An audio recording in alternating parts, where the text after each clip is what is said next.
Para pebisnis selalu mengatakan sebuah tujuan tanpa perencanaan hanya akan menjadi sebuah harapan. Halo semua, kita berjumpa kembali pada sesi video dengan topik entrepreneurship. Pada video kali ini kita akan membahas mengenai business plan. Apa yang dimaksud dengan business plan? Dan bagaimana membuat serta menyusun sebuah business plan yang akan mampu menarik minat para investor. Pada dasarnya sebuah rencana bisnis atau bisnis plan yang kita susun harus mampu menawarkan beberapa hal. Yang pertama, evaluasi yang sistematis dan realistis tentang sebuah peluang usaha untuk bisa sukses di pasar. Kemudian, cara untuk menentukan risiko utama yang mungkin akan dihadapi di lapangan. Bisnis plan adalah sebuah rencana permainan untuk mengelola bisnis dengan sukses pada saat bisnis baru akan dimulai. Bisnis plan juga digunakan untuk membandingkan hasil aktual dengan kinerja yang ditargetkan. Kemudian, bisnis plan merupakan alat penting untuk menarik modal operasional sebagai salah satu proses paling menantang dalam bisnis. Jadi, bisnis plan dapat diartikan sebagai ringkasan tertulis dari usaha bisnis yang diusulkan oleh pengusaha, rincian operasional dan keuangannya, peluang dan strategi pemasarannya, serta keterampilan dan kemampuan manajer dan pengelola bisnis tersebut. Sekarang kita akan langsung lihat apa saja bagian utama yang harus ada dalam sebuah bisnis plan. Pertama, tentu adalah halaman judul dan daftar isi. Rencana bisnis harus berisi halaman judul dengan nama, logo, dan alamat perusahaan, serta nama dan informasi kontak pendiri perusahaan. Terkadang juga tanggal pembuatan bisnis plan dicantumkan oleh penyusun. Calon investor biasanya sangat menghargai bagian daftar isi yang menyertakan nomor halaman sehingga mereka dengan cepat dapat mengarah ke bagian tertentu bisnis plan yang paling penting bagi mereka. Kita lanjutkan bagian kedua, executive summary. Untuk bisa memberikan gambaran ringkas mengenai bisnis plan kepada calon investor, kita perlu siapkan bagian executive summary di bagian awal bisnis plan kita. Biasanya executive summary dibuat cukup ringkas, hanya satu halaman, yang merangkum semua bagian utama bisnis plan, yang meliputi konteks menjelaskan apa yang dilakukan oleh perusahaan, apa yang dijalankan oleh perusahaan, dengan kata-kata yang mudah dipahami oleh calon investor. Kemudian benefit, manfaat atau keuntungan apa yang ditawarkan perusahaan kepada pelanggan. Target customers, kepada siapa perusahaan kita akan memberikan manfaat. Point of differentiation, apa saja yang membedakan perusahaan kita dengan perusahaan lain yang menyediakan produk, layanan, atau solusi yang sejenis. Pada bagian ini juga penting untuk menekankan inovasi yang ada dalam perusahaan kita. Kemudian yang terakhir di bagian executive summary adalah clincher. Adalah bagian akhir executive summary berupa kalimat-kalimat kunci yang akan memberikan kesan mendalam mengenai potensi perusahaan kita bagi calon investor khususnya. Setelah membaca rangkuman eksekutif, diharapkan calon investor dapat memahami keseluruhan konsep bisnis, atribut yang membedakan perusahaan kita dari para pesaing dan pembiayaan yang kita ajukan. Bagian ketiga di dalam business plan adalah vision and mission statement. Bagian ini menjelaskan dan mengungkapkan visi kita sebagai wirausahawan tentang apa dan bagaimana perusahaan kita dan akan menjadi apa. Visi misi merupakan ekspresi dari tujuan perusahaan untuk menentukan arah kemana perusahaan akan bergerak. Penting untuk kita menyusun visi misi yang mudah dipahami dan terarah jelas. Bagian keempat, description of the firm's product or services. Ya, sesuai dengan namanya, bagian ini menjelaskan mengenai produk dan layanan apa saja yang akan dihasilkan oleh perusahaan kita. Penjelasan mengenai produk dan layanan mungkin memerlukan ilustrasi berupa gambar maupun diagram yang bisa memperjelas gambaran detail produk kita bagi konsumen. Selanjutnya bagian kelima, business and industry profile. Salah satu tujuan utama kita membuat business plan adalah untuk mengumpulkan dana. Kita sebagai pengusaha juga perlu menjelaskan bagian yang akan memperkenalkan kepada calon investor dengan bidang industri di mana perusahaan kita akan bersaing. Bagian business and industry profile ini harus bisa memberikan gambaran kepada pembaca ya tentang industri ataupun segmen pasar di mana bidang usaha kita akan beroperasi. Data kondisi industri seperti tren utama atau perkembangan yang muncul dalam industri saat ini, ukuran pasar dan pertumbuhan atau penurunannya, dan kekuatan ekonomi serta daya saing relatif perusahaan-perusahaan sejenis yang sudah ada juga sangat diperlukan. Kita perlu tahu pemain utama dalam industri yang sama, yang mengatur panggung bisnis saat ini untuk menjamin kelangsungan hidup bisnis baru kita. Bagian ke-6 bisnis plan yaitu competitor analysis. Pada bagian ini kita akan mendeskripsikan mengenai persaingan yang akan terjadi saat kita membangun bisnis baru kita. Penting untuk bisa mengakses informasi mengenai kondisi persaingan yang ada. Rencana bisnis kita harus bisa memberikan analisis mengenai para pesaing yang akan muncul saat kita mau mengoperasikan bisnis baru kita. Jadi, bisnis plan kita harus bisa menjawab siapa saja para pesaing utama kita dalam bisnis yang akan kita jalankan. Kita harus bisa memberikan analisis dalam bisnis plan kita mengenai siapa saja pesaing utama kita, apa kelebihan dan kelemahan yang mereka miliki, bagaimana strategi mereka selama ini. Kemudian bagaimana posisi mereka di dalam pasar selama ini, image konsumen terhadap perusahaan atau produk mereka, dan seberapa mereka berhasil menguasai pasar.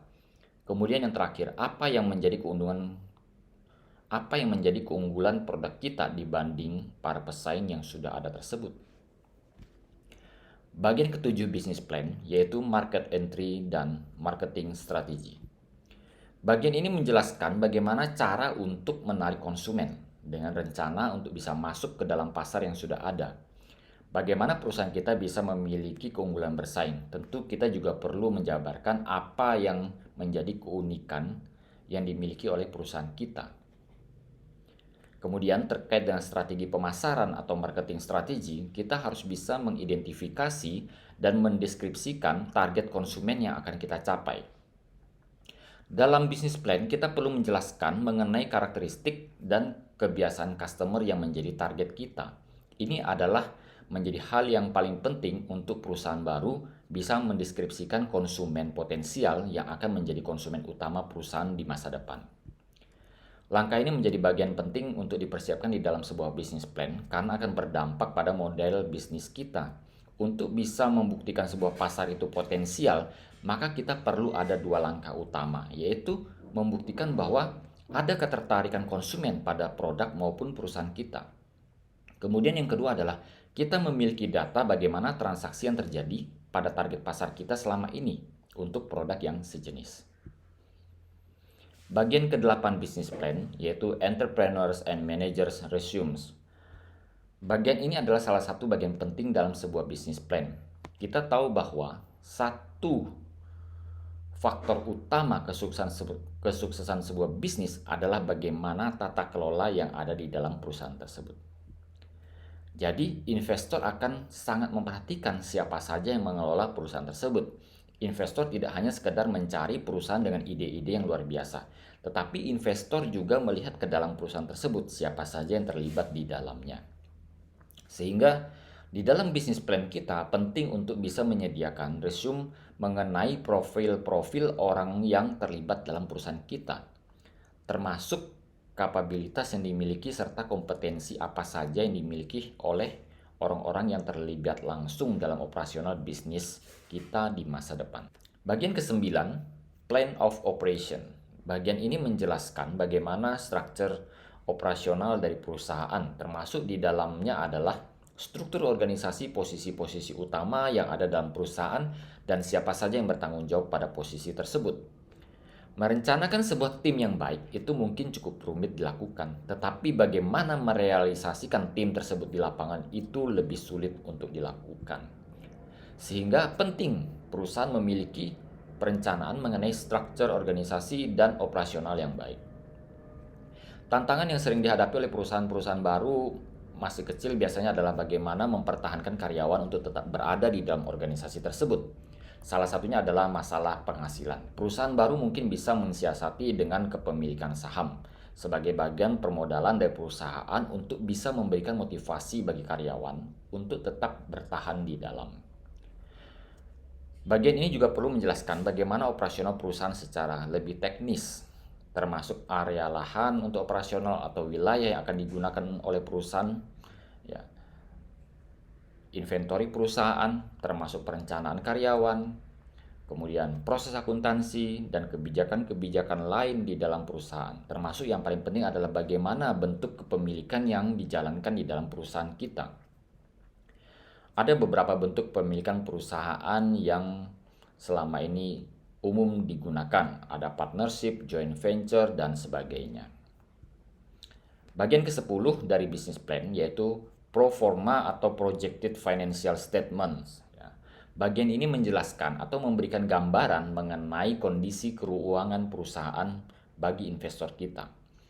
Sebagai penyusun bisnis plan, kita harus hati-hati menyusun proyeksi keuangan perusahaan untuk masa depan. Kita perlu memberikan gambaran proyeksi keuangan dengan kondisi optimis dan juga tentu pada kondisi pesimis pasar yang ada. Dalam menyusun fraksi keuangan, tidak diharapkan ada proses yang mengarah ke tendensius dengan angka-angka yang luar biasa menarik untuk menarik investor. Tidak diharapkan seperti itu, tetapi lebih realistis sesuai kondisi pasar yang ada. Penting juga untuk menyertakan asumsi-asumsi yang ada di pasar, sehingga para investor maupun calon investor bisa melihat bahwa kita telah memperhitungkan berbagai faktor dengan hati-hati dalam menyusun proyeksi keuangan perusahaan kita. Dengan proyeksi keuangan yang baik, kita tidak hanya bisa menarik para calon investor untuk memberikan modal bagi perusahaan baru kita, tetapi juga proyeksi keuangan yang baik akan bisa memberikan kita panduan dalam operasional bisnis perusahaan di masa depan dengan arah yang lebih baik. Bagian terakhir, the loan or investment proposal for sustainability.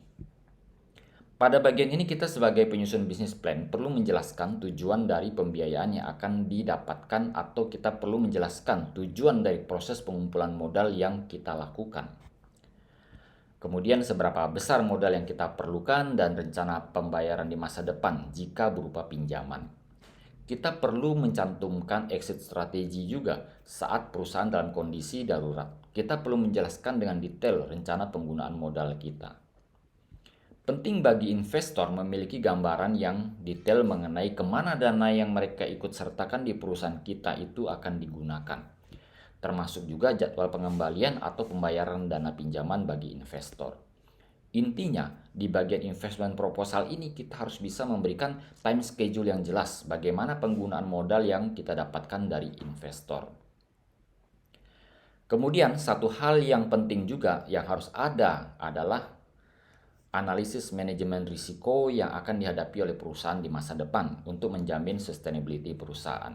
Investor harus bisa mendapatkan informasi mengenai potensi risiko yang akan terjadi dan bagaimana strategi kita dalam meminimalkan dampak risiko yang akan ada di masa depan.